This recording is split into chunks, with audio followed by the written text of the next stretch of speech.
This is Hardball with Chris Matthews, May 8th, 2019. We can't impeach him for political reasons, and we can't not impeach him for political reasons. We have to see where the facts take us. It's like someone's cell phone there. And for more, I'm joined by Democratic Congressman Ted Lieu of California, who serves on the House Judiciary Committee, and Eli Stokols, White House reporter for the LA Times. Thank you, Congressman, as always. Do you think in Trump's head, which is crazy like a fox sometimes, he thinks impeachment is a winner for him if the economy stays strong with his 3.6 jobless rate? If he can go into next year with a good economy and the Democrats chasing after him, he can say, I'm the winner, I'm helping your country, I'm helping you economically, and it's these darn Democrats that are just getting in my way with this impeachment nonsense. Is that his game? Does he really want to be impeached? Thank you, Chris, for your question. I'm not sure the president thinks 20 steps ahead. I don't actually think he wants to be impeached. And if you look at his various statements, especially on Twitter, it seems like he does not want to be impeached. But with his actions of simply denying every single subpoena request from Congress, that may push us to a place where that's going to be our only option. Right now, we've held the Attorney General in contempt. That is a tool we have. We're going to start escalating the various options we have. But at some point, if we're going to get no information from the administration, we may have to consider impeachment. It's never clear. We were just talking off air about predicting anything, Eli. You never know. Well, and I'm not sure anybody knew when Clinton was impeached for his misbehavior. And then in the history, it's not even clear now what the final result of that is. Nobody wants to be impeached. Nobody wants that mark against you in history. But it didn't hurt him in real time.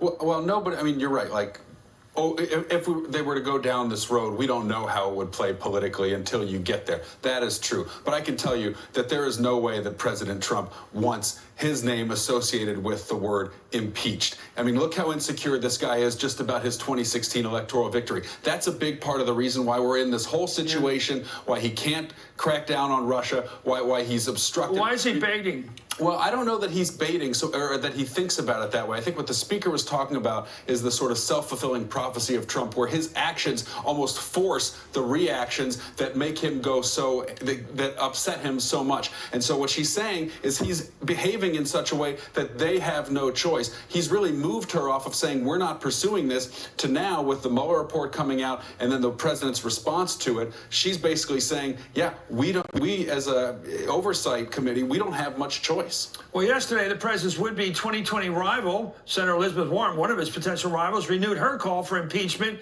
in a lengthy speech on the Senate floor. Here she goes.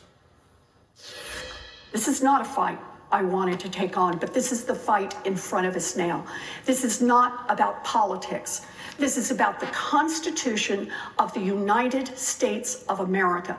We took an oath not to try to protect Donald Trump. We took an oath to protect and serve the Constitution of the United States of America. And the way we do that is we begin impeachment proceedings now against this president.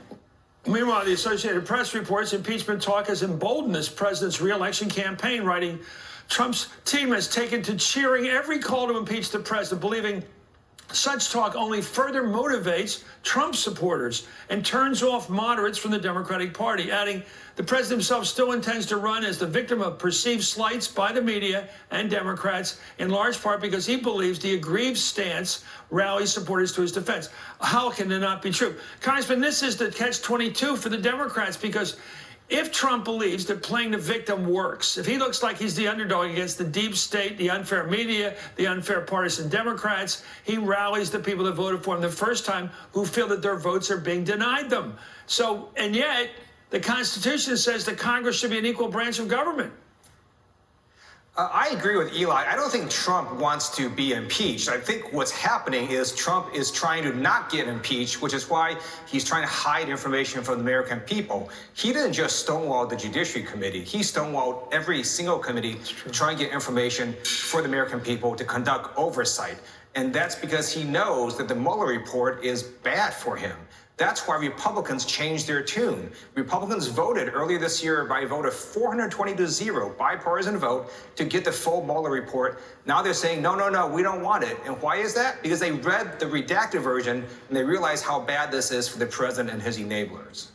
Do you believe the poll that we got that only 17% of the American people believe that Congress should begin impeachment proceedings? Not vote for impeachment, begin proceedings, just 17%. Do you buy that? Oh, I don't know how much stock I put into any single poll, but I think generally the polling shows that a majority of the country believes that the president was not honest in terms of the investigation. I agree with and at the same time, a majority is not interested in pursuing impeachment. As the speaker has said, the facts are kind of all out there in the open. The obstruction, at least, has taken place out in the open. So I think on both sides of it, a lot of folks... That's what blows people's minds, including mine. The fact that the president can execute what are clearly impeachable obstruction of justice moves, trying to fire Mueller, firing Comey, all this stuff in broad daylight.